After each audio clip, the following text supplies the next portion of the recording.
Thank you, Senator Collins, and I want to thank all three of you for being here today. We have heard and we know some of the things that China's doing, what they're doing with their military, they're doing with money manipulation, what they're doing with the precursors of fentanyl, with cyber attacks, harmful trade policies, opposition to a free and open Pacific. Senator Shaheen talked about their Belt and Roads Initiative, what they've done worldwide with rare earth, and what they're doing with technology theft. On the other side of the equation, we've got the United States of America, the greatest country on earth. Didn't happen by accident because we had folks who came before us that made good decisions. Unfortunately, we're not in that boat. The folks here in Congress, I think, have forgot what our mission is. We're dealing with a debt ceiling on money that we've already spent, which will cause us to go into default, which will cause us to go into a depression if not remedied.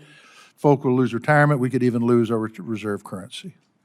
We're dealing with an individual who's holding all our flag officers in the military. I don't have to talk to Secretary Austin about how negative that is. Senator Shaheen talked about the ambassadors that have been held on the floor. And we've got a situation where we're probably on the cusp of going to a CR, which I know the chairman and ranking member of this committee despise, as do I. But if we don't get our act together, that's exactly where we're headed. That doesn't make us stronger. That makes China stronger. And it's not on any of you three that are sitting there. It's on the United States Congress. And so we need to wake up because this is a real threat. Secretary Austin, I want to ask you about weapons modernization. And how does our weapon modernization compare to China's efforts with weapon modernization? Thanks, Senator. First of all, let me tell you that I truly maintain and believe that we have the competitive edge, and we're going to work to maintain that competitive edge going forward.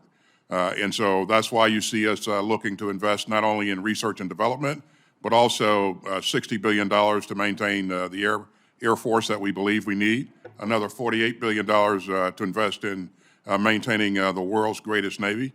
And I'll bet on our Navy versus any other Navy any day of the week.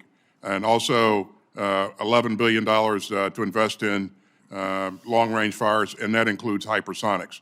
So we're pushing hard to make sure that, that we're going after the right capabilities that will help us maintain the edge in the future, now and in the future. And that's why we're asking you for the budget that we're asking for. Are there any areas that you would talk about in this type of a session where you would say we're behind from a technology standpoint?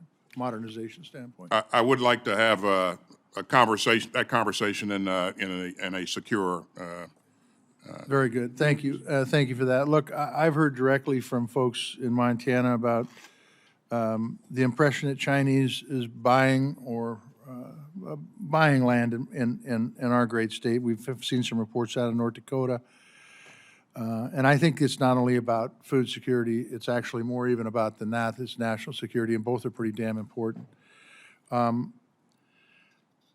Look, I know this isn't an easy nut to crack. I think there's 30 bills out there on deals with foreign-owned ownership of land, China, Russia, Iran, North Korea. I guess the general question is, are you guys, in any of your capacities, and if it's not within your bailiwick, that's fine, seeing any evidence that Chinese are buying land? And are they doing it themselves through Chinese companies, or are they potentially doing it through shell companies? I'll start with you, Secretary Blinken. So, Senator, to put this in perspective, and again, not my area of expertise, but based on the facts as I believe them to be, I think about 3% of our farmland is foreign-owned.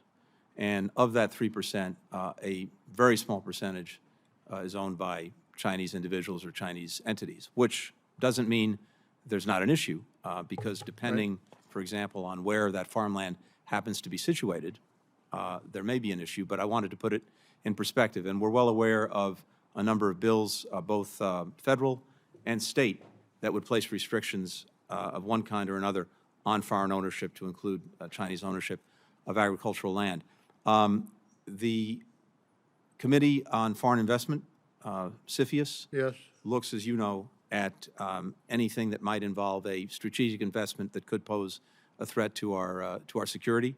Yep. I leave that to them. That's in the province of the Treasury Department. Needless to say, we look very carefully at any investment from anywhere, but notably from China, that could pose a threat in one way or another to our security. I am out of time. Either one of you could respond to this in writing if, or unless you've got a real quick response. I would just say this, that there are a number of bills out there, and I think you're spot on. It's not quantity, it's quality. And if it's the wrong site, we're in trouble. Thank you all very much.